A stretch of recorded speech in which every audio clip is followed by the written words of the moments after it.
প্রিয় দর্শক মন্ডলী, সবার এটি একটি বিশেষ অনুরোধ। তিনি কিন্তু উদ্দেশ্যে কিন্তু বাড়িয়ে দিয়েছিলেন।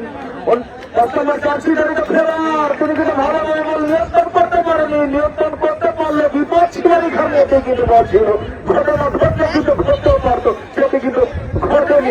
আমারও ওখানে একটু বিতর্কে যাওয়ার চেষ্টা ছিল, কিন্তু পরবর্তীতে সে খেলা পরিচালক শুভ সরকার তার পূর্বেই জানিয়ে দিয়েছেন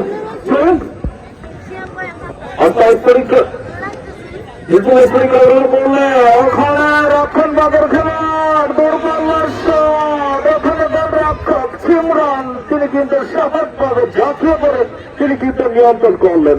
সিমরান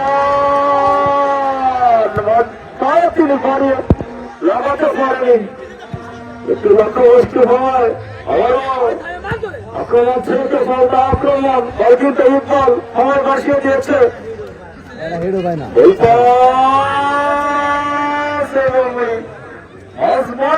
দূরপাল্লার শট, গোলরক্ষক আদিকে তিনি এত দূর থেকে দূরপাল্লার শটের মাধ্যমে তার কাছ থেকে কিন্তু তার হাতকে ফাঁকি দিয়ে বল কিন্তু লেগে ঢুকানো এত কিন্তু সহজ নয়। সেটি কিন্তু তিনি কিন্তু প্রথমের শুরুতেই তিনি কিন্তু তার প্রমাণ দিয়েছে।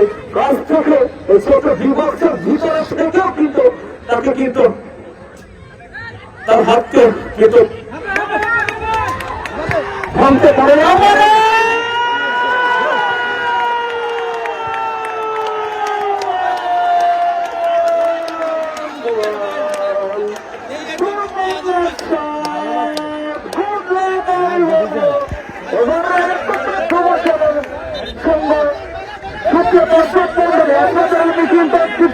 কিন্তু বারবারও কিন্তু বলেছি উত্তেজনা মুহূর্তের হোক বা যে কোনো মুহূর্তের হোক আপনারা মাঠে প্রবেশ করে কোনো বিশৃঙ্খলা সৃষ্টি করবেন না। শিবা 3 নম্বর জার্সি দপ্তর খেলোয়াড় দূরপাল্লার শট মাঠ মাঠের কাছাকাছি থেকেই তিনি কিন্তু শটের মাধ্যমে তারা কিন্তু তারা কিন্তু দিতে সক্ষম হলো।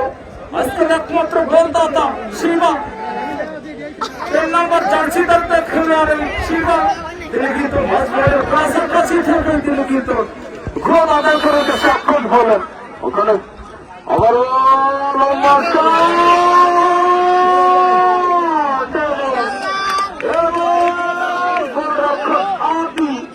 গোলরক্ষক আদি এ যাত্রা তিনি কিন্তু ধারণ মানে তিনি কিন্তু শেষ করলেন। এ যাত্রা কিন্তু